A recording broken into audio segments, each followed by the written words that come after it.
ನಮಸ್ಕಾರ ಸ್ನೇಹಿತರೆ, ನಾನು ಅಶೋಕ್ ಕುಮಾರ್ ಶೀಲ್ವಂತ್. ಇವತ್ತಿನ ವಿಷಯ ಏನಪ್ಪ ಅಂದರೆ,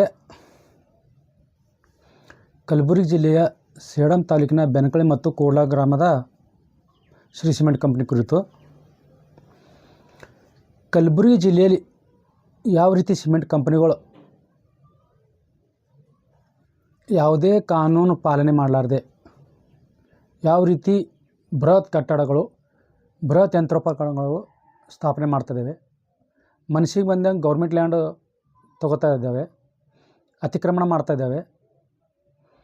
ಸರ್ಕಾರಿ ಅಧಿಕಾರಿಗಳು, ಜನಪ್ರತಿನಿಧಿಗಳು ಮನಸ್ಸಿಗೆ ಬಂದಾಗ ಅವ್ರಿಗೆ ಭೂಮಿ ಕೊಡ್ತಾ ಇದ್ದಾರೆ. ಮತ್ತು ಕೆಲವು ಸಚಿವರುಗಳು ಹೇಳ್ತಾರೆ ಇದು ಇಂಡಸ್ಟ್ರಿ ಬರಬೇಕಂತ. ಇಂಡಸ್ಟ್ರಿ ಬಂದರೂ ವಲಸೆ ಕಡಿಮೆ ಆಗ್ತದೆ, ಜನರು ಉದ್ಧಾರ ಆಗ್ತಾರೆ ಅಂತ ಹೇಳ್ತಾರೆ. ಏನು ಮಾಡ್ತಾರೆ, ಇಲ್ಲಿ ಕವಡೆ ಕಾಸಿನ ಕಿಮ್ಮತ್ತಿಗೂ ಬೆಲೆ ಕೊಡಲಾರ್ದಂಗೆ ಭಾಳ ಕಡಿಮೆ ಮೊತ್ತಕ್ಕೆ ರೈತರಿಂದ ಫಲವತ್ತಾದ ಕೃಷಿ ಜಮೀನು ಖರೀದಿ ಮಾಡ್ತಾರೆ. ಅವ್ರಿಗೆ ಬೀದಿಗೆ ತಳ್ಳಿಬಿಡ್ತಾರೆ. ಯಾವುದೇ ಒಂದು ಅವ್ರಿಗೆ ಉದ್ಯೋಗ ಗ್ಯಾರಂಟಿ ಕೊಡಲ್ಲ. ಅವರಿಗೆ ಕಡಿಮೆ ಮೊತ್ತಕ್ಕೆ ಖರೀದಿ ಮಾಡ್ತಾರೆ. ಅವರು ಕಡಿಮೆ ಮೊತ್ತಕ್ಕೆ ಖರೀದಿ ಮಾಡಿ ಕಂಪ್ನಿಯಲ್ಲಿ ನೌಕರಿ ಕೊಟ್ಟರು ದನ ದುಡಿಸೋದಂಗೆ ದುಡಿಸ್ಕೋತಾರೆ. ಅವ್ರಿಗೆ ಯಾವುದೇ ಉದ್ಯೋಗದ ಭರವಸೆ ಇಲ್ಲ. ಅವರಿಗೆ ಕಡಿಮೆ ಮೊತ್ತಕ್ಕೆ ದುಡಿಸ್ಕೋತಾರೆ ಅವರು. ಮತ್ತು ಭೂಮಿ ಸಿಕ್ಕಾಪಟ್ಟಿ ಖರೀದಿ ಮಾಡಿರೋದ್ರಿಂದ, ಕಂಪ್ನಿಗಳು ಸಿಕ್ಕಾಪಟ್ಟಿ ಖರೀದಿ ಮಾಡಿರೋದ್ರಿಂದ ಮತ್ತು ಕಡಿಮೆ ಮೊತ್ತಕ್ಕೆ ಖರೀದಿ ಮಾಡಿರೋದ್ರಿಂದ ಇಲ್ಲಿ ಎಲ್ಲ ಗುಡಿ ಕೈಗಾರಿಕೆಗಳು ಮತ್ತು ಸಣ್ಣ ಕೈಗಾರಿಕೆಗಳು ಎಲ್ಲ ಬಂದ್ ಆಗ್ತದವೆ. ಎಲ್ಲ ಕಾರ್ಮಿಕರು ವಲಸೆ ಹೋಗ್ತಾ ಇದ್ದಾರೆ. ಇವು ಕಂಪ್ನಿಗಳು ಬರೋದ್ರಿಂದ ಯಾವುದೂ ಇಲ್ಲಿ ಜನರಿಗೆ ಪ್ರಾಫಿಟ್ ಇಲ್ಲ, ಯಾವುದೂ ಉಪಯೋಗ ಇಲ್ಲ. ಸಿಮೆಂಟ್ ಕಂಪ್ನಿಗಳ ಕುರಿತು ಹೇಳ್ತಾ ಇದ್ದೀನಿ ನಾನು. ಬೇರೆ ಕಂಪ್ನಿಗಳೆಲ್ಲ ಬೇರೆ ಅಂದರೆ ಕೈಗಾರಿಕೆಗಳು, ಕೃಷಿಗೆ ಪೂರಕವಾದಂಥ ಕೈಗಾರಿಕೆಗಳು ಬೇಕು ನಮಗೆ. ಬೇರೆ ಸಿಮೆಂಟ್ ಇಂಡಸ್ಟ್ರಿಗಳು ಬೇಕಾಗಿಲ್ಲ. ಅವಶ್ಯಕತೆಗಿಂತ ಅಧಿಕ ಸಿಮೆಂಟ್ ಕಂಪ್ನಿಗಳು ಇಲ್ಲಿ ಕಲಬುರಗಿ ಜಿಲ್ಲೆ ಬರ್ತಾಯಿದ್ದಾವೆ.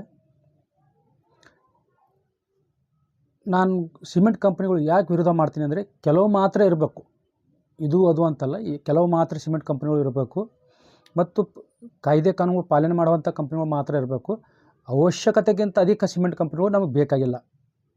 ನಾನು ಕೈಗಾರಿಕೆ ವಿರೋಧಿ ಅಲ್ಲ, ಕೈಗಾರಿಕೆಗಳು ಬೇಕು. ಆದರೆ ಸಣ್ಣ ಸಣ್ಣ ಕೈಗಾರಿಕೆಗಳು ಬೇಕು, ಟೆಕ್ಸ್ಟೈಲ್ ಬೇಕು, ಸೆಮಿಕಂಡಕ್ಟರ್ ಅಂಥವು ಬೇಕು, ಸಾಕಷ್ಟು ಉದ್ಯೋಗ ಕೊಡುವಂಥವು ಬೇಕು. ಇವಾಗ ಸಾಕಷ್ಟು ಭೂಮಿ ಖರೀದಿ ಮಾಡಿ ಅಲ್ಲಿಂದ ರೈತರಿಗೆ ಒಕ್ಕಲೆಬ್ಬಿಸಿ, ಅಲ್ಲಿಂದ ಗ್ರಾಮಸ್ಥರಿಗೆ ಒಕ್ಕಲೆಬ್ಬಿಸಿ ಕಂಪ್ನಿಗಳು ನಡೆಸ್ತಾ ಇದ್ದಾರೆ. ಹೀಗಾಗಿ ಈ ಭಾಗಕ್ಕೆ ಸಿಮೆಂಟ್ ಕಂಪ್ನಿಗಳ ಅವಶ್ಯಕತೆ ಇಲ್ಲ. ನಮಗೆ ಸಿಮೆಂಟ್ ಕಂಪ್ನಿಗಳು ಬೇಕಾಗಿಲ್ಲ.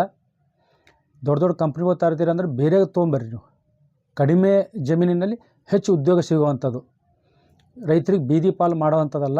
ಇಲ್ಲೆಲ್ಲ ಬೀದಿ ಪಾಲು ಆಗ್ತಾಯಿದ್ದಾರೆ. ಸಿಕ್ಕಾಪಟ್ಟಿ ಒಂದೊಂದು ಕಂಪ್ನಿ 10,000 ಎಕರೆ ಜಮೀನು ಖರೀದಿ ಮಾಡಿ ಕೂತ್ಕೋತಾ ಇದ್ದೇವೆ. ಸಿಮೆಂಟ್ ಕಂಪ್ನಿಗಳು ನಮಗೆ ಯಾವುದೇ ಕಾರಣಕ್ಕೂ ಬೇಕಾಗಿಲ್ಲ. ಇವತ್ತಿನ ವಿಷಯ ಏನಪ್ಪ ಅಂದರೆ, ಶ್ರೀ ಸಿಮೆಂಟ್ ಕಂಪನಿ ಕುರಿತು ಯಾವ ರೀತಿ ರೈತರಿಗೆ, ಸ್ಥಳೀಯರಿಗೆ, ಕಾರ್ಮಿಕರಿಗೆ ಅನ್ಯಾಯ ಮಾಡ್ತಾ ಇದ್ದಾವೆ. ಇದ್ರ ಕುರಿತು ಕೆಲವು ವಿಡಿಯೋಗಳು ಭಾಗಗಳಾಗಿ ಮಾಡಿ ತಮ್ಮ ಮುಂದೆ ಇಡ್ಲಿಕ್ಕೆ ಇಷ್ಟಪಡ್ತೀನಿ ನಾನು. ಇವತ್ತಿನ ವಿಷಯ ಏನಪ್ಪ ಅಂದರೆ, ಶ್ರೀ ಸಿಮೆಂಟ್ ಕಂಪ್ನಿ ಕುರಿತು. ಶ್ರೀ ಸಿಮೆಂಟ್ ಕಂಪ್ನಿ 2011 ಮತ್ತು 2012ರಲ್ಲಿ 109 ಪರ್ಮಿಷನ್ ತೊಗೊಂಡು ಸ್ಥಾಪನೆ ಮಾಡಿದೆ. ಅದು ಆ ನಂತರ ವಿಸ್ತಾರವಾಗಿ ಹೇಳ್ತಾ ಹೋಗ್ತೀನಿ ನಾನು. ಕೆಲವು ಭಾಗಗಳಾಗಿ ಕೆಲವು ಭಾಗಗಳಾಗಿ ಮಾಡ್ತೀನಿ ನಾನು. ಇವಾಗ ಏನಪ್ಪ ಅಂತಂದರೆ, ಶ್ರೀ ಸಿಮೆಂಟ್ ಕಂಪನಿ ಏನು ಸ್ಥಾಪನೆಯಾಗಿದೆ, ಕರ್ನಾಟಕದ ಎಲ್ಲ ಕಾಯ್ದೆ ಕಾನೂನು ಉಲ್ಲಂಘನೆ ಮಾಡಿ ನಿರ್ಮಾಣ ಮಾಡಿದೆ. ಅದಕ್ಕಾಗಿ ಈ ಸಿಮೆಂಟ್ ಕಂಪನಿ ನಮಗೆ ಬೇಕಾಗಿಲ್ಲ. ರೈತರು ಬೀದಿ ಪಾಲಾಗಿದ್ದಾರೆ. ಅವರಿಗೆ ಅವರ ಭೂಮಿಗೆ ತಕ್ಕಂಥ ಬೆಲೆ ಸಿಕ್ಕಿಲ್ಲ. ಮತ್ತು ಏನು ಉದ್ಯೋಗ ನೀಡಿದರೆ ಉದ್ಯೋಗ ತಕ್ಕಂತೆ ಸಂಬಳ ನೀಡ್ತಾ ಇಲ್ಲ. ಅವು ಉದ್ಯೋಗ ನೀಡಿದ್ರೂ ನೀಡಲಾರ್ದಂಗೆ ಆಗಿಬಿಟ್ಟಿದೆ. ಹೀಗಾಗಿ ನಾನು 9-10 ವರ್ಷದಿಂದ ಹೋರಾಟ ಮಾಡ್ತಾಯಿದ್ದೀನಿ. ಯಾವ ರೀತಿ ಸರ್ಕಾರಕ್ಕೆ ಮೋಸ ಮಾಡಿದೆ ಶ್ರೀ ಸಿಮೆಂಟ್ ಕಂಪನಿ, ಮತ್ತು ರೈತರಿಗೆ ಯಾವ ರೀತಿ ಮೋಸ ಮಾಡಿದೆ, ಮತ್ತು ಕಾರ್ಮಿಕರಿಗೆ ಯಾವ ರೀತಿ, ಮತ್ತು ಸ್ಥಳೀಯರಿಗೆ ಯಾವುದು ಅಲ್ಲಿದ ಆಸ್ತಿ ತೆರಿಗೆ ಸಂದಾಯ ಮಾಡ್ತಾಯಿಲ್ಲ ಬೆನಕಳ್ಳಿ ಮತ್ತು ಕೋಡ್ಲ ಗ್ರಾಮ ಪಂಚಾಯತಿಗೆ, ಮತ್ತು ಯಾವುದು CSR ಚಟುವಟಿಕೆಗಳು ಕೈಗೊಂಡಿಲ್ಲ. ಹೀಗಾಗಿ ಕೆಲವೇ ವ್ಯಕ್ತಿಗಳು ತನ್ನ ವಶದಲ್ಲಿ ಇಟ್ಟುಕೊಂಡು ಕಂಪ್ನಿಗಳು ಕೆಲಸ ಮಾಡ್ತಾಯಿದ್ದಾವೆ. ಇಲ್ಲಿ ಯಾರೂ ಸಾರ್ವಜನಿಕರು ಇದು ಕಂಪ್ನಿಗಳ ಅವಶ್ಯಕತೆ ಇಲ್ಲ. ಏನೋ ಒಂದು ಕಂಪ್ನಿ ಬರ್ತಾವ, ಏನೋ ಉದ್ಧಾರ ಆಗ್ತದೆ, ರಸ್ತೆಗಳು ನಿರ್ಮಾಣ ಮಾಡ್ತಾರೆ, ಗಿಡ ನೆಡ್ತಾರೆ, ಪರಿಸರ ಸಂರಕ್ಷಣೆ ಮಾಡ್ತಾರೆ, ಉಲ್ಟಾ ಪರಿಸರನೇ ಹಾಳು ಮಾಡ್ತಾಯಿದ್ದಾವೆ ಇಲ್ಲೆಲ್ಲ. ಹೀಗಾಗಿ ಮತ್ತು ಸರ್ಕಾರಿ ಜಮೀನುಗಳು ಕಬಳಿಕೆ ಮಾಡ್ಕೋತಾ ಇದ್ದಾವೆ, ಮತ್ತು ರೈತರದ್ದು ಕಡಿಮೆ ಮೊತ್ತ ಖರೀದಿ ಮಾಡಿ ರೈತರಿಗೆ ಬೀದಿ ಪಾಲು ಮಾಡ್ತಾಯಿದ್ದಾವೆ.